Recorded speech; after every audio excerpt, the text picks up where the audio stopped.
Welcome to Surface Knowledge, the only podcast that provides you with useless information for a useful reason. Never again be stuck without an interesting tidbit or fun fact in any social situation. Here's your host, Max Kurton. Well, hello everybody, and welcome to Surface Knowledge. This is the first episode in a brand new podcast, and the nice man in the intro did give a good overview, but let me give you a quick, as we're here, Surface Knowledge overview of myself and the show. So my name is Max. I'm an award-winning journalist and content creator who loves all things podcasts. Been doing this for many, many years now, but it's been a while since I did purely a solo show. Now, I've always wanted to do a show on a variety of topics, like we're talking history, we got space, music, video games, weirdos in history, airships, honeybees, pyramids, politics, religion, even Furbies. I don't know, the list goes on and on and on. So I thought, why not do what I do best? Have a bare grasp of a topic matter, a complete surface knowledge level, become absolutely fascinated with it until I get bored. But in a podcast format. So the whole purpose of this podcast is that each week I will find a subject matter that interests me, find out the surface knowledge information, pass it on to you in 30 minutes or less, and then we're going to move on with our lives. Sound like a good deal? Okay, let's get started then. But a quick disclaimer before we do. In the world of the internet and disinformation, not everything you hear is always 100% factual. I'm obviously going to do my best to research thoroughly, but if I do make a small mistake, please don't shoot the messenger, and always, always, always do your own research. If you do happen to be an expert on any of the matters that I discuss, please feel free to reach out. I'm always happy to make corrections. And keep in mind that this is surface knowledge, meaning we won't be covering every single detail of a topic that you might be really passionate about. There are loads and loads of deep dive podcasts out there if you're looking for just something a little bit more. So with all of that out of the way, welcome everyone to episode 1 on a surface knowledge of hoaxes.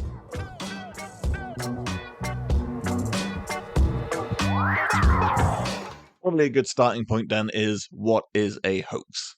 So by definition, it is a deliberate deception, a fabricated story, event, or claim which is specifically designed to mislead people, whether that be for humor, social experimentation, political manipulation, or even financial gain.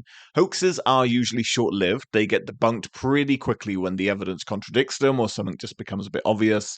This could be anything from, fake news stories, forged documents, or even the old classic, and we're coming up to it soon, April Fool's pranks.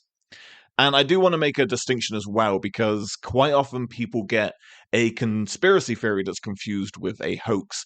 And a conspiracy theory is more a belief or explanation that suggests things that, hidden powerful groups are secretly controlling events.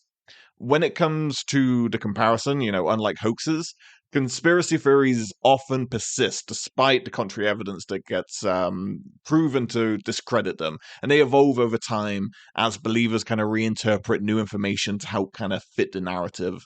Examples most famously would be, the moon landing was faked, or shadow government controls world affairs, lizard people, that kind of stuff that just doesn't seem to go away.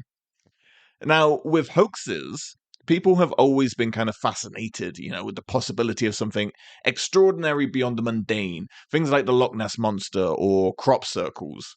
Weird thing about crop circles, it seemed like past the 90s, everyone kind of forgot about them. But, 90s and pre, everyone was fascinated with them and going mad with them, but we don't see them anymore. It's really sad.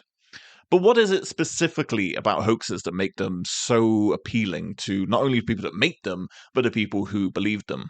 One reason that I reckon you could argue is they're enjoying the thrill of getting away with something, pulling the wool over someone's eyes and just seeing how far they can take it, which I think is, fairly likely.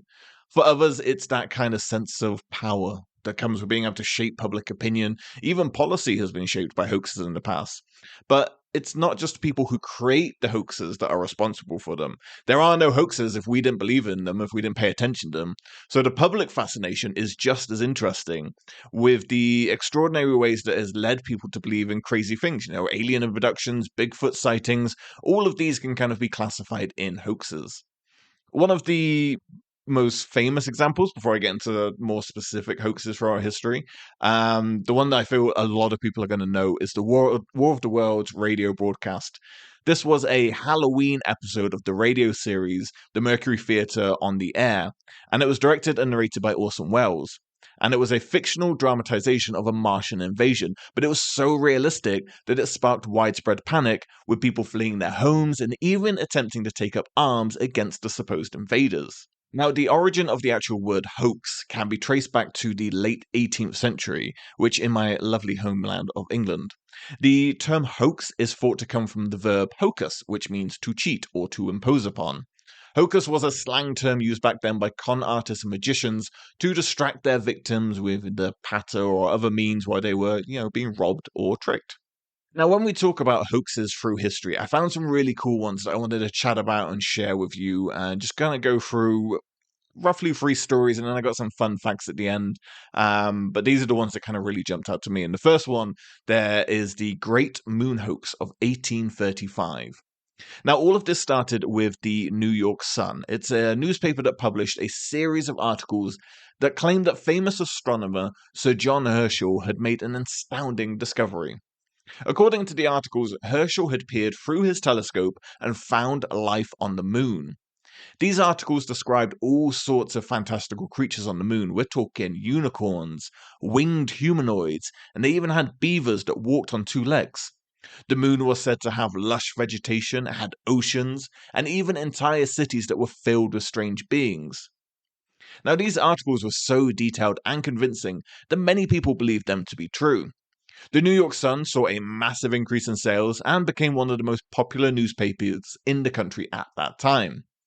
Now, the articles themselves were written by a man named Richard Adams Locke. He was a reporter for the New York Sun, and he had a knack for writing these sensational stories. And one theory was that he saw an opportunity to boost the paper circulation with these crazy tales of life on the moon. Eventually, of course, the hoax was exposed, and the New York Sun faced quite a bit of embarrassment and backlash from this being exposed to a wider audience. But even after the truth came out, some people still clung to the idea that there might be life on the moon. And interestingly, Sir John Herschel himself, the guy that they said discovered it through the telescope, wasn't even upset by the hoax. In fact, he was so amused by the whole thing, and he even wrote a letter to the editor of the New York Sun, thanking him for the, and I quote, ingenious fiction. But the question is, why did Locke do it? We've already speculated that he was simply trying to boost sales for the newspaper, while others kind of believed that he had more of a political agenda. At the time, there was a heated debate about the merits of science versus religion, and some people believed that Locke was trying to make a statement about the power of science to kind of capture that public's imagination.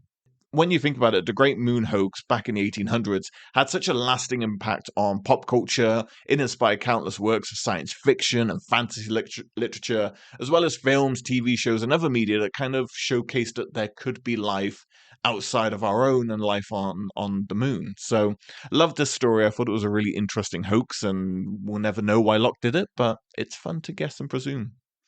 The next one I stumbled across was the Piltdown Man. Now, in 1912, Charles Dawson, who was a lawyer and amateur archaeologist, discovered skull fragments and a jawbone in a gravel pit in Piltdown, England. The fragments were taken to the British Museum, where they were examined by prominent anthropologists and declared to be a major scientific find. The Piltdown Man was believed to be an early human ancestor, with a brain size that was larger than apes and a jaw that was similar to that of a human, so a massive kind of bridge that had been gapped here, or a gap that had been bridged. The Piltdown Man was initially believed to be a major anthropological find. These skull fragments and jawbones were said to be approximately 500,000 years old, which would make them, at the time, the oldest human remains ever discovered. The scientific community was quick to embrace the discovery, while many were hailing it as the missing link in the evolution of humans. Now, it wasn't long before the Piltdown Man became a household name. The discovery was reported in newspapers around the world, and many scientists rushed to examine the remains. In 1915, the British Museum unveiled a reconstruction of the Piltdown Man, so this is 3 years post-discovery, complete with a fursuit to great fanfare, and everyone showed up to see what this Piltdown Man could have looked like all those years ago. However, as with all hoaxes, it wasn't long before cracks started to appear in the Piltdown Man story. Skeptics noticed that the skull and jawbone appeared to belong to 2 different species.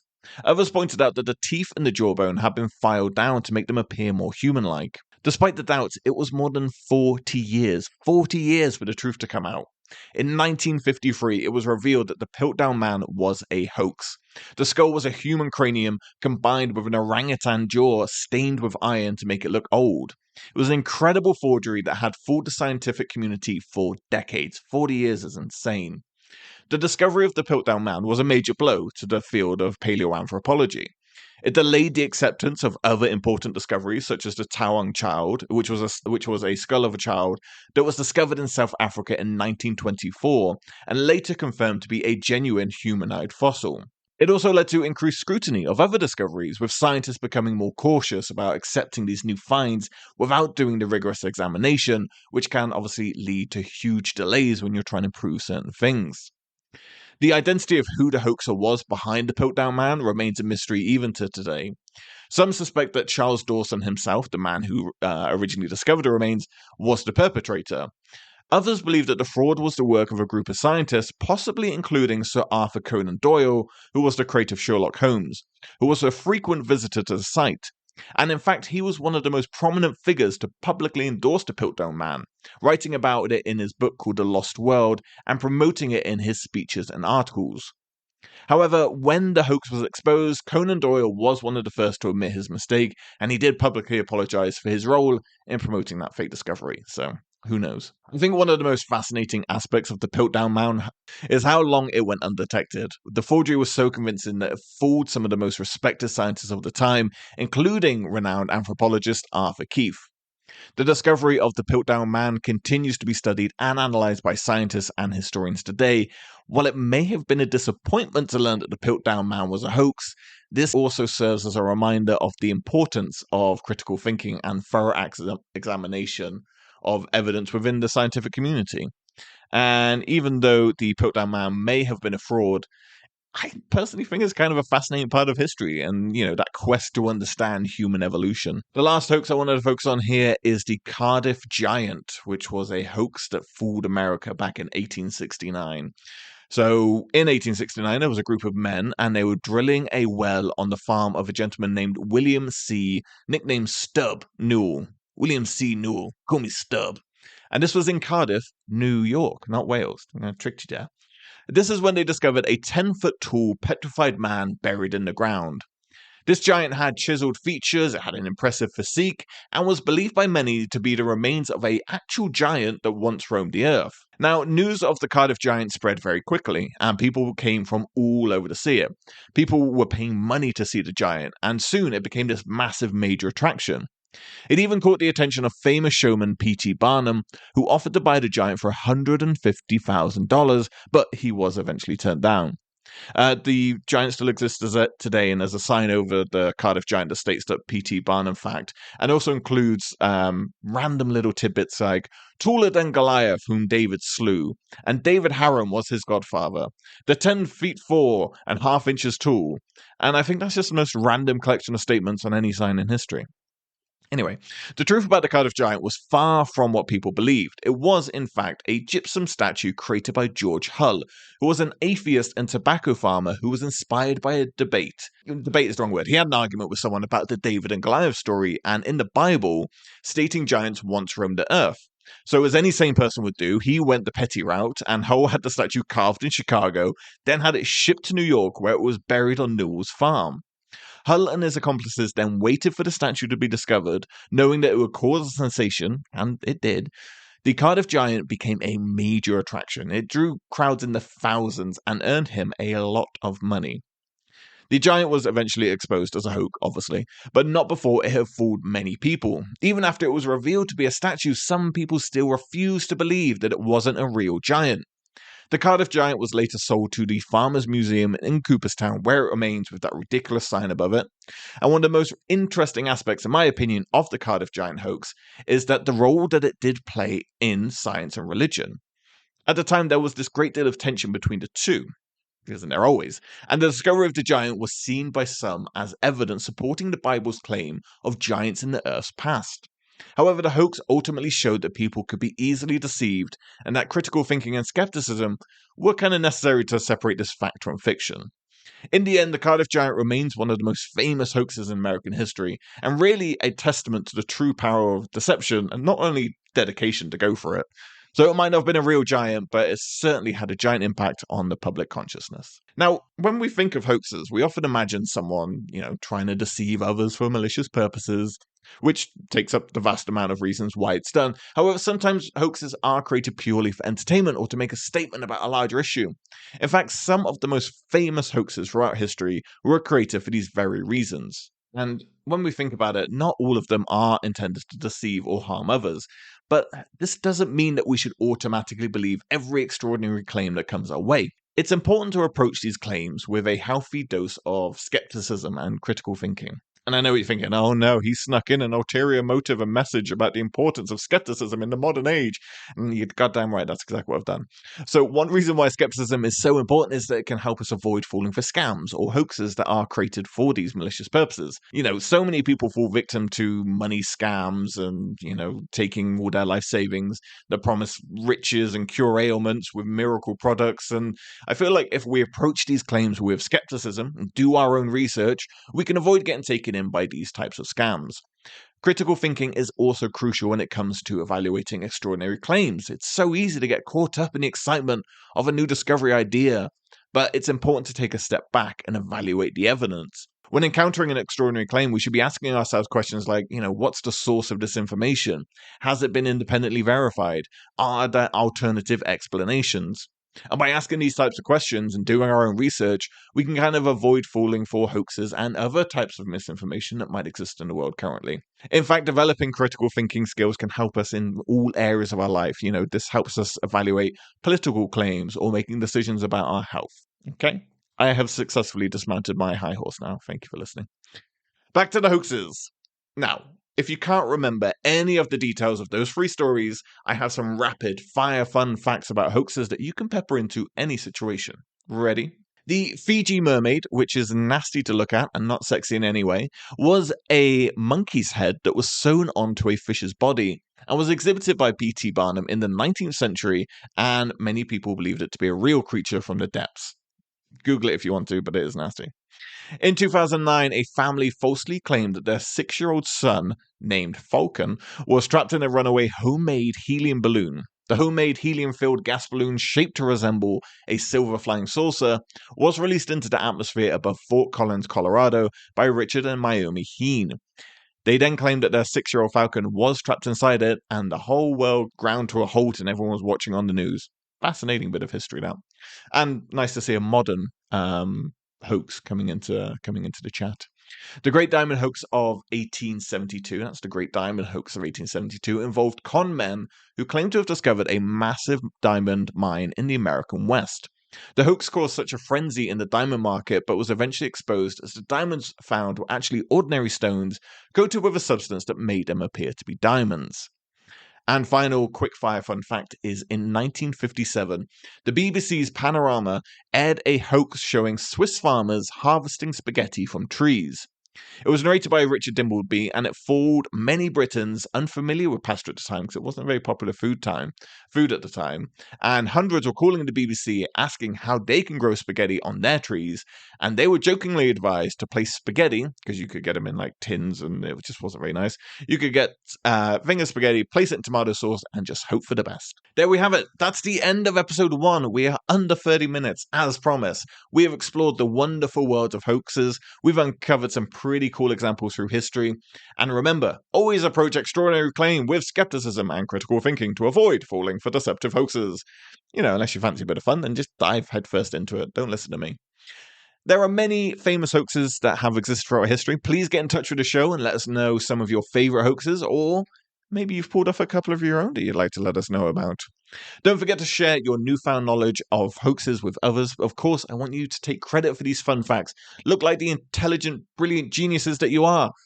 But maybe after you've got all the credit, maybe you can point them in the direction of the show so the vicious cycle of lies can continue. Thank you very much for tuning into this episode of Surface Knowledge. In our next episode, we will gain a surface knowledge understanding of pro wrestling. See you there, folks. You've been listening to the Surface Knowledge Podcast, part of the GT5 network. Be sure to subscribe and rate on your favorite podcasting platform so you never miss an episode. We'll see you back here soon for another episode. Until next time, stay curious.